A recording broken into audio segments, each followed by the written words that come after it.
Puji Tuhan, Shalom. Selamat pagi Bapak Ibu saudara-saudari sekalian. Mari kita siapkan hati kita. Kita mau mengangkat pujian, mengagungkan Dia, menyembah Tuhan yang ada di tengah-tengah kita pada pagi hari ini. Haleluya, haleluya, haleluya. Kami bersyukur Tuhan.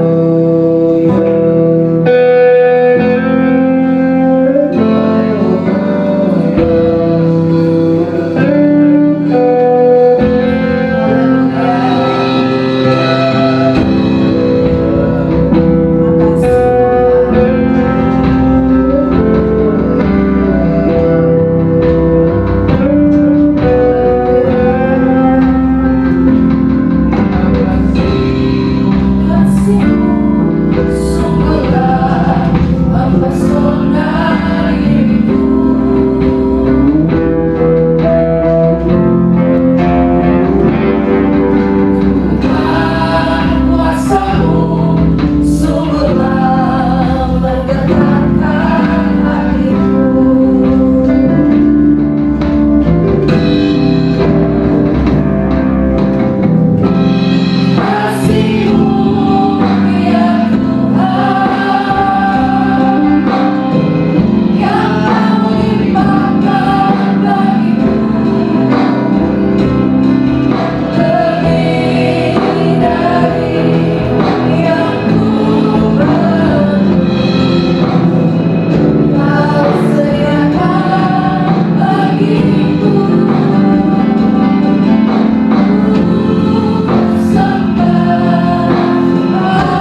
kembali mengagungkan nama-Mu.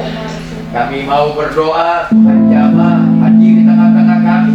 Jamah kami secara pribadi. Engkau tahu kebutuhan kami, Engkau tahu persoalan kami, Engkau tahu semua pergumulan kami. Oleh sebab itu, ketika kami beribadah, ada kemenangan buat kami. Ketika kami beribadah di tempat ini, ada sukacita bagi kami, ada kekuatan baru buat kami, ada mujizat bagi kami. Oleh sebab itu, Bapa, urapi kami, urapi hamba-hamba-Mu, urapi umat-Mu yang masih dalam perjalanan, sehingga hari ini kami benar-benar berjumpa masuk ke dalam ruang kudusnya Tuhan. Kami mengagung-agungkan nama Tuhan.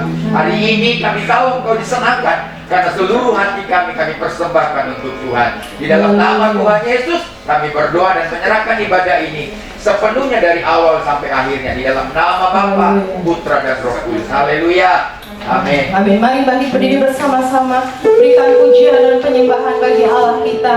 Haleluya, haleluya. Terima kasih Tuhan.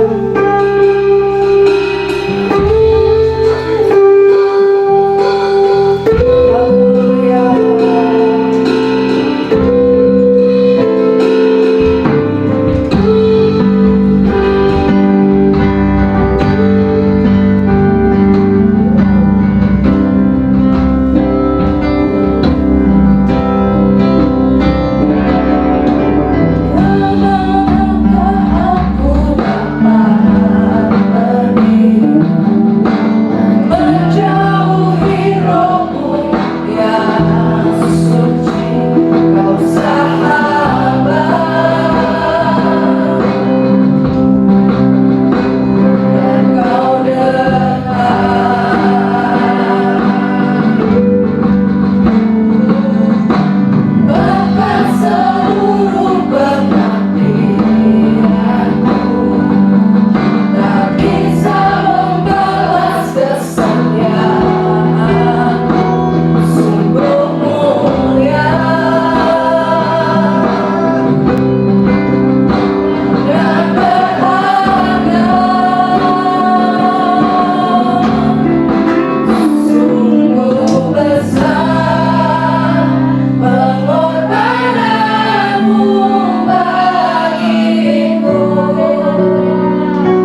Terima kasih untuk kehadiran-Mu di tengah-tengah kami. Kami tahu hari ini Kau mengerti siapa kami dan apa yang ada di dalam hati kami yang terdalam. Tidak ada yang tersembunyi bagi-Mu. Kau dapat melihat kami dari segala sisi. Kami mengasihi-Mu, kami mencintai. Terima kasih Kau mau mati buat kami. Kau berkorban buat kami karena Kau sangat mengasihi kami. Terima kasih untuk kehadiran-Mu. Terima kasih untuk firman-Mu yang akan kami dengar. Terpujilah Engkau, urapi kami semua di dalam nama Tuhan Yesus. Hamba berdoa dan menyerahkan pemberitaan ini Roh Kudus ke dalam tangan-Mu. Haleluya. Amin. Silakan duduk. Shalom.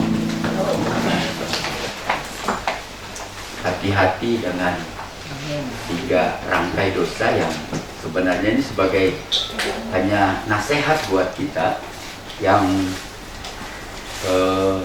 Yudas melihat bahwa ini sesuatu yang jadi kayak seperti fenomena di zamannya Yudas dan menjadi fenomena di zaman kita, sehingga kita harus lebih berhati-hati dengan nasihat ini.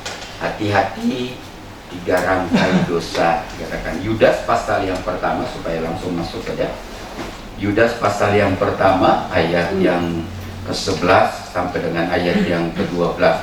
Ayat 11 yang akan kita bahas secara tuntas, tapi ayat 12 dan 13 itu kayak resiko atau akibat akan kita terima ketika pasal 11 ini terus menerus menjadi gaya hidup, jadi jalan kita yang kita putuskan selama kita di dunia ini. Ini dari cerita ini, ya. Celakalah mereka, dikatakan, karena mereka mengikuti jalan yang ditempuh Kain, dan karena mereka oleh sebab upah menceburkan diri ke dalam kesesatan Bileam, dan mereka binasa karena kedurhakaan seperti Korah. Mereka inilah noda dalam perjamuan kasih, di mana mereka tidak malu-malu melahap dan hanya mementingkan dirinya sendiri. Mereka bagaikan awan yang tak berair, yang berlalu ditiup angin. Mereka bagaikan pohon-pohon yang dalam musim gugur tidak menghasilkan buah, pohon-pohon yang terbantun dengan akar-akarnya dan yang mati sama sekali. Mereka bagaikan ombak laut yang ganas, yang membuihkan keaiban mereka sendiri. Mereka bagaikan bintang-bintang yang baginya telah tersedia tempat di dunia kekelaman untuk selama-lamanya. Kalau saudara baca kitab Yakobus, ya, dengan teliti, kitab Yakobus itu menekankan bagaimana kita sebagai orang Kristen bertumbuh imannya. Tetapi dalam Yakobus, dalam surat Yudas ini atau dalam kitab Yudas ini, kita akan menemukan penekanannya adalah bagaimana orang Kristen bertahan imannya. Jadi Yakobus itu bagaimana supaya orang Kristen caranya bisa bertumbuh imannya. Tapi di dalam surat Yudas ini atau kitab Yudas ini, bagaimana orang Kristen itu caranya bisa bertahan di dalam dunia yang hampir sama seperti keadaan yang dialami oleh Yudas. Saudara bisa baca, dikatakan di ayat yang ketiga, karena ini hanya satu pasal. Kitab Yudas ini adalah kitab yang paling pendek, dia hanya satu pasal. Jadi di ayat yang ketiga dikatakan tujuan dari kitab ini, dikatakan, saudara-saudaraku yang kekasih, sementara aku bersungguh-sungguh berusaha menulis kepada kamu tentang keselamatan kita bersama, aku merasa terdorong untuk menuliskan ini kepada kamu dan menasehati kamu supaya kamu tetap berjuang untuk mempertahankan imanmu, dikatakan, yang telah disampaikan kepada orang-orang kudus. Jadi surat Yudas adalah semacam nasihat buat kita pada pagi hari ini. Oleh sebab itu, saudara-saudaraku, dikatakan nasihat buat kita pada pagi hari ini dikatakan, jangan menghidupi, jangan melakukan, jangan mengikuti 3 gaya yang dicontohkan Yudas di dalam ayat yang ke-11.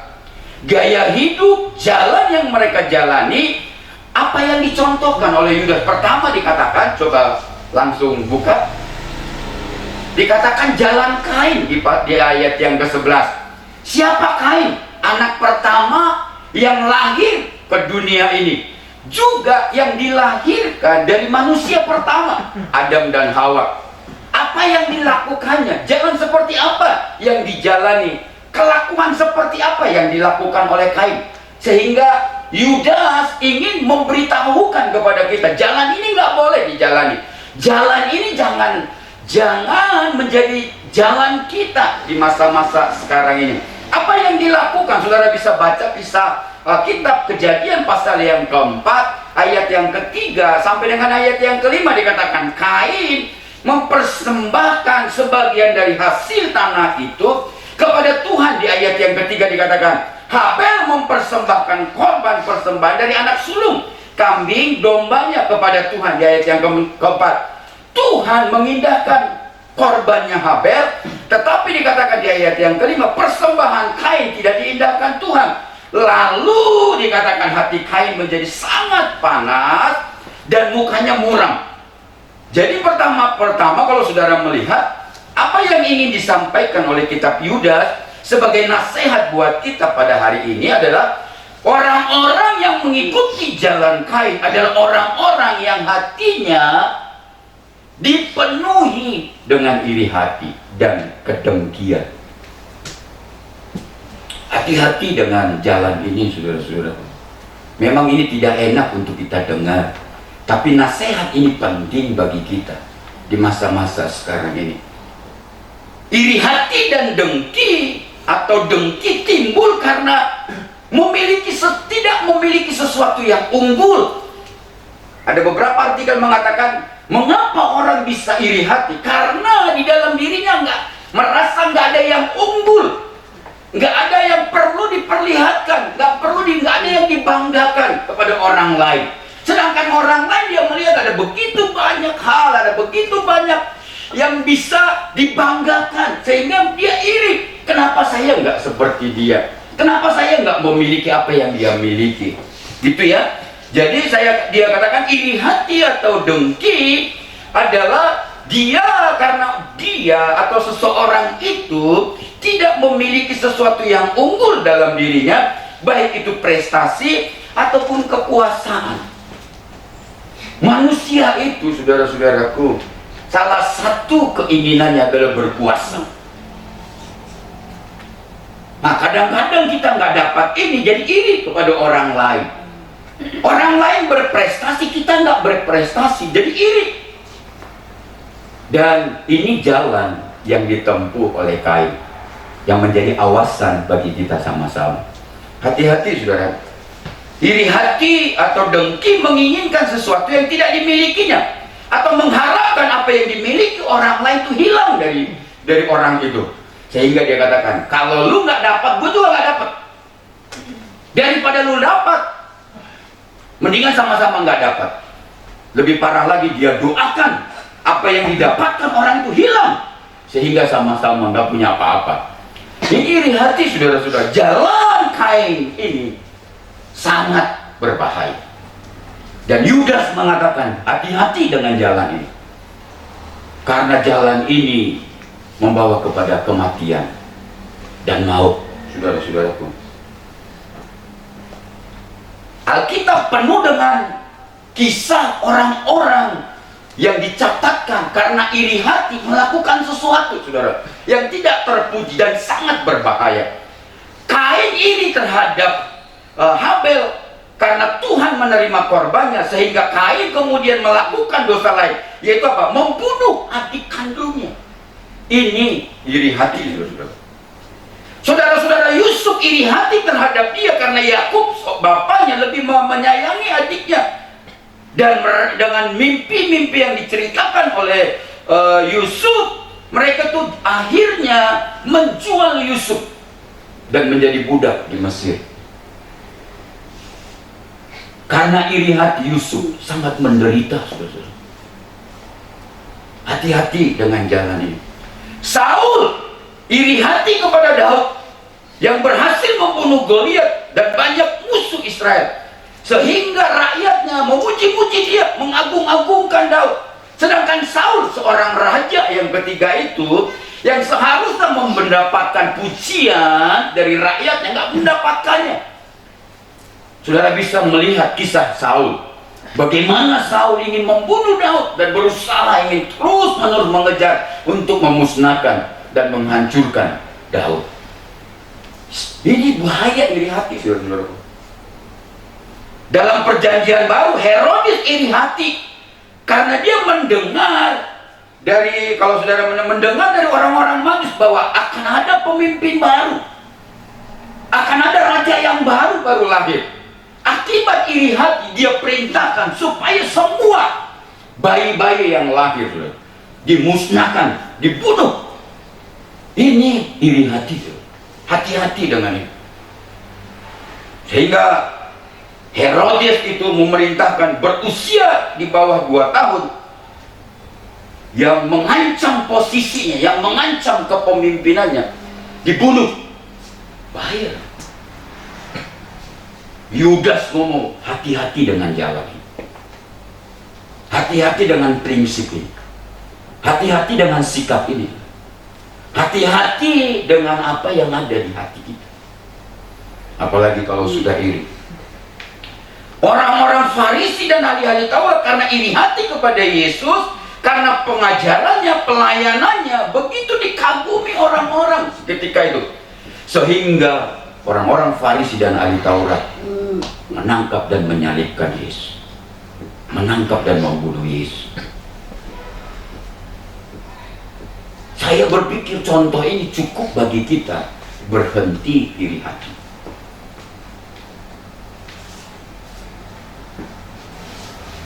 Iri hati menghasilkan tindakan-tindakan yang melawan hukum.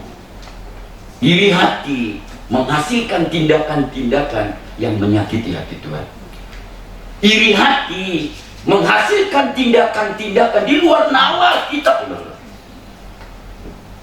Hati-hati dengan jalannya Kain. Amsal 14 ayat 30 dikatakan, saudara-saudara mencatat, iri hati itu membusukkan tulang.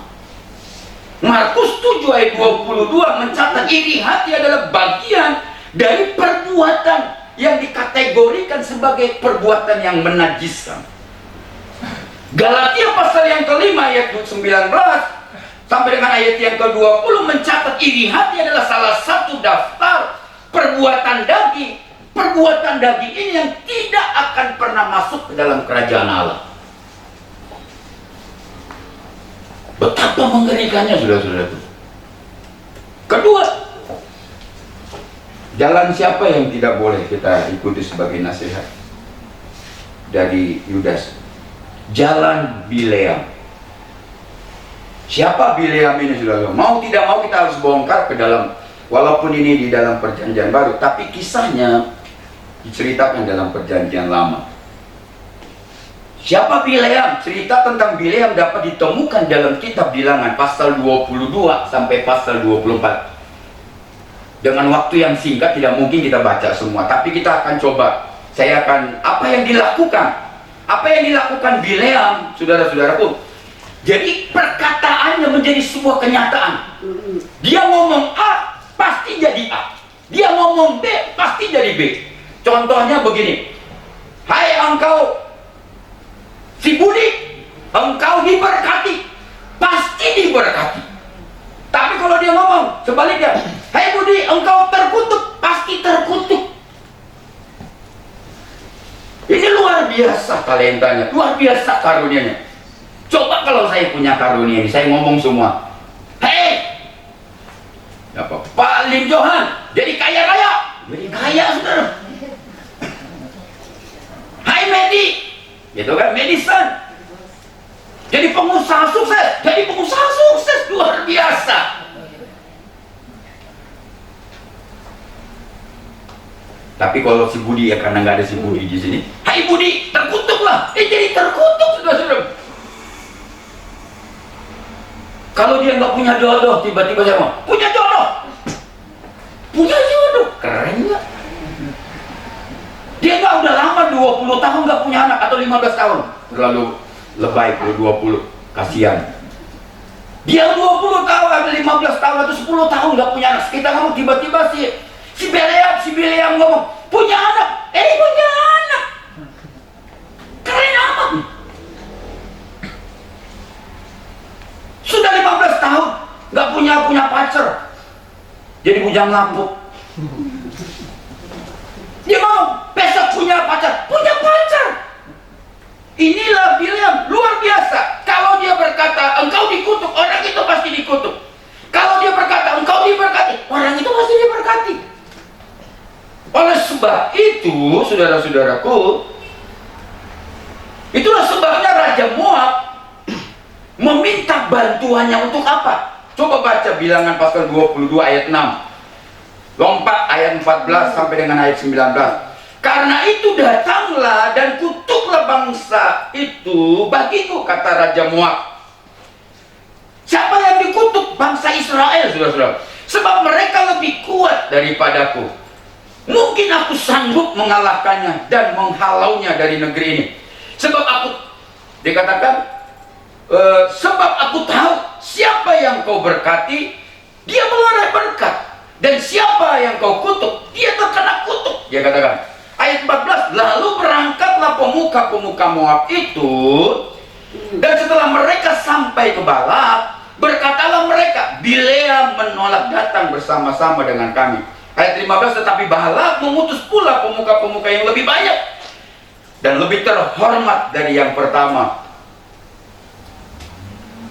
Di ayat yang ke-16, kalau saudara baca nanti ya, semua saudara bisa baca. Setelah mereka sampai kepada Bileam, berkatalah mereka kepadanya, beginilah kata Balak bin Sifor, janganlah biarkan dirimu terhalang-halang untuk datang kepadaku, sebab aku akan memberikan upah yang sangat besar. Jadi Raja Moab ini berjanji, kalau kau kutuki bangsa yang kuat ini, bangsa Israel, maka aku akan beri upah yang banyak. Dengarkan ini.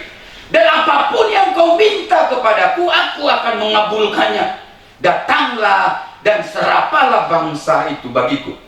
Tetapi Bileam menjawab kepada pegawai Balak, sekalipun Balak memberikan kepadaku emas dan perak seistana penuh, luar biasa, aku tidak akan sanggup berbuat sesuatu yang kecil atau yang besar yang melanggar titah Tuhan Allahmu. Lihat ayat 19. Kita tahu motivasinya, saudara. Apa yang dikatakan di ayat 18 belum tentu itu isi hati yang sungguh-sungguh. Oleh sebab itu, baiklah kamu tinggal di sini pada malam ini, supaya aku tahu apakah pula yang akan difirmankan Tuhan kepadaku. Baca jauh-jauh hari Tuhan ngomong, jangan kau kutuki. Dia ingin ayat 19 kita tahu. Karena yang ditawarkan itu oleh Raja Moab, emas dan perak seistana penuh. Yang ditawarkan Raja Moab itu, saudara-saudaraku, apapun yang kau inginkan dan minta akan diberikan. Bukankah ini sesuatu yang wow? Ini tawaran yang luar biasa, saudara-saudaraku. Banyak orang korupsi karena tawaran yang seperti ini. Tuhan udah ngomong, jangan pernah tanya lagi sama saya. Saya sudah ngomong, jangan pernah kutuk. Tapi dia ngomong, udah kamu nginap dulu aja sama utusannya Moab. Mana tahu Tuhan bisa berubah, disogok. Ini jalan Moab, jalan Bileam, saudara-saudaraku. Dan dari ayat 19 dapat kita ketahui bahwa Bileam masih mengharapkan kalau Tuhan berubah pikiran agar memperbolehkannya mengutuk bangsa itu. Dari upah yang banyak demi emas dan perak, Bileam berubah hatinya, berubah motivasinya. Dia ingin menyalahgunakan karunia Tuhan yang diberikan. Inilah jalan Bileam, saudara-saudara. Menyalahgunakan talenta yang diberikan oleh Tuhan, menyalahgunakan karunia yang diberikan oleh Tuhan. Berapa banyak kita melihat hal-hal yang seperti itu terjadi di masa sekarang. Luar biasa, saudara-saudara. Ini nasihat Yudas kepada kita hari ini. Coba apa yang dilakukan. Kalau saudara baca bilangan 25 ayat 1 dan 2. Sementara orang Israel tinggal di Sitim, dikatakan mulailah bangsa itu berzina dengan perempuan-perempuan Moab. Perempuan-perempuan itu mengajak bangsa itu ke korban sembelihan bagi Allah mereka. Lalu bangsa itu turut makan dari korban itu dan menyembah Allah orang-orang itu. Akibatnya Allah sangat marah, saudara-saudaraku, dan menimpakan tulah sehingga 24.000 orang Israel kehilangan nyawanya.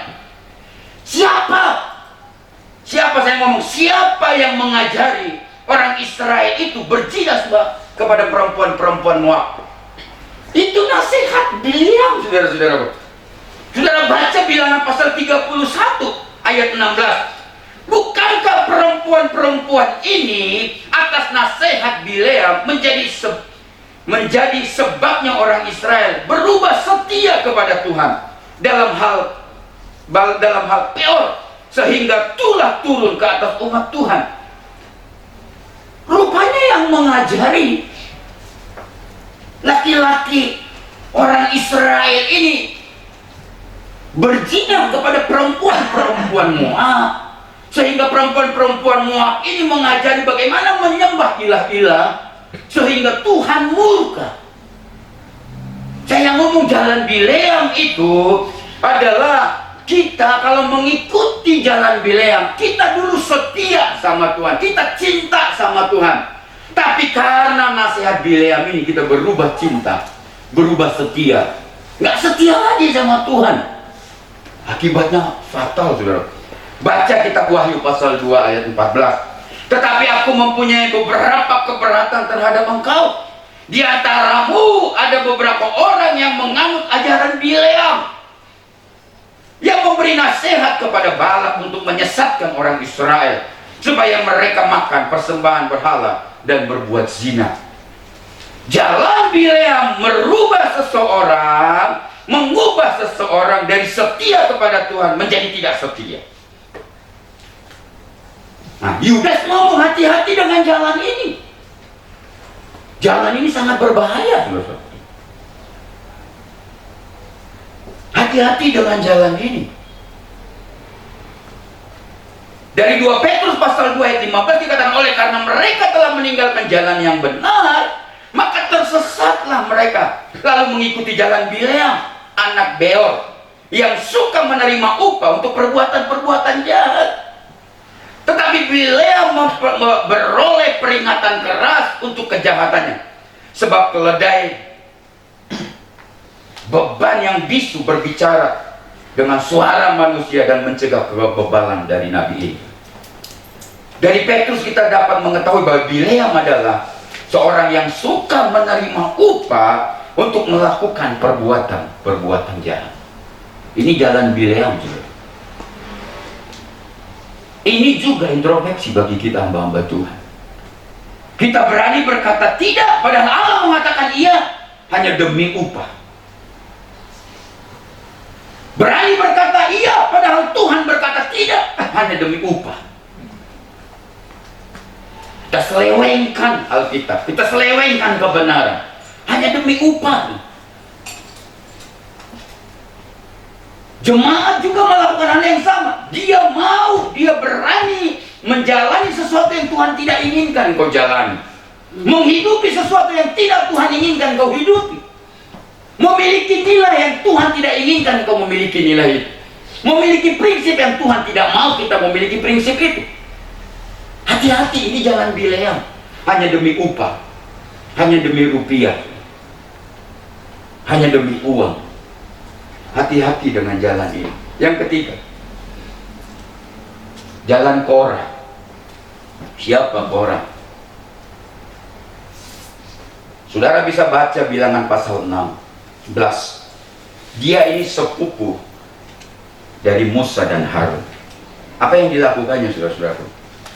Korah menganggap mengapa jabatan iman itu harus diberikan kepada Harun dan keturunannya. Dia marah.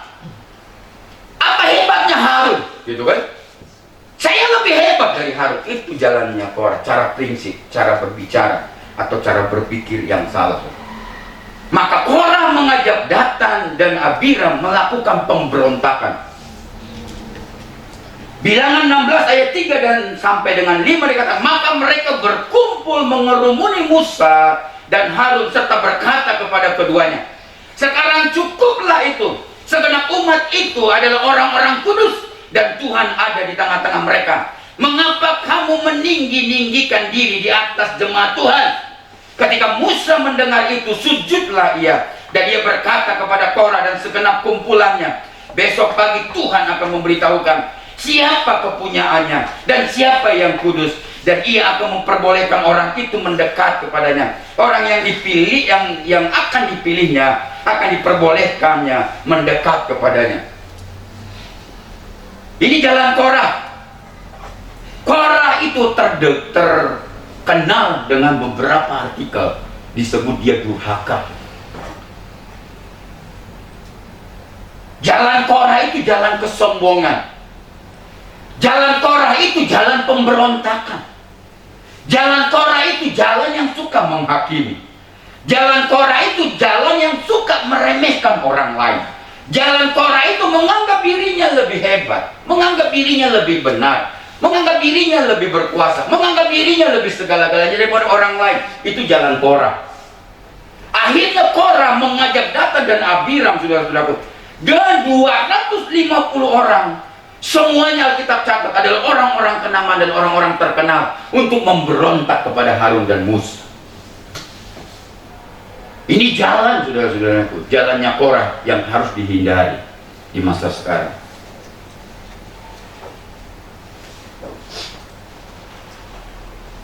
Saya mau tutup dengan akibat yang dicatat dalam Yudas pasal 12 dan 13. Karena sudah tinggal 5 menit lagi, saudara. Ayat 11 dikatakan, kalau 3 jalan ini sedang kita berjalan di antara 3 ini, saudara, dikatakan ayat 11, pastilah akhirnya kau celaka. Celakalah, dikatakan mereka. Kata mereka ini siapa, saudara? Orang yang mengikuti 3 jalan. Ayat yang ke-12 bagian A dikatakan mereka itu menjadi noda. Jadi noda bagi keluarga, jadi noda di dalam kekristenan, jadi noda di tempat di mana-mana. Hati-hati, saudara. Mereka itu bagaikan, ayat 12b dikatakan mereka bagaikan awan yang tak berair. Hei, ini adalah ledekan, sinis, pandangan yang sinis. Mana ada awan yang nggak ada airnya? Tapi dikatakan engkau akan menjadi bagaikan awan yang tak berair. Kalau engkau menghidupi jalannya Kain, menghidupi jalannya Korah, menghidupi jalannya Bileam, dikatakan engkau celaka, menjadi noda. Engkau bagaikan awan yang tak berair, dikatakan 12b. Mereka bagaikan pohon yang dalam musim gugur tidak menghasilkan buah. Seharusnya engkau sudah memanen hasil upahmu, hasil jerih payahmu, karena engkau melakukannya lewat jalan 3 jalan ini. Hasilnya kita nggak ada. Mereka bagaikan ombak laut yang ganas. Mengerikan, saudara-saudara, berteman dengan orang yang seperti ini. Lebih mengerikan lagi kalau kita menghidupinya, menjalaninya. Waduh, lebih berbahaya, celaka. Hati-hati dengan jalan 3 jalan ini. Tuhan Yesus memberkati saudara. Mari kita berdoa bersama-sama. Bapa, hari ini hamba berdoa untuk semua persembahan kami. Ketika kami meninggalkan ruangan ini, kami taruhkan di kotak persembahan. Begitu juga persekutuan, kami juga akan menaruhkan di kotak persembahan yang sama. Kami berdoa, hamba berdoa supaya tangan-Mu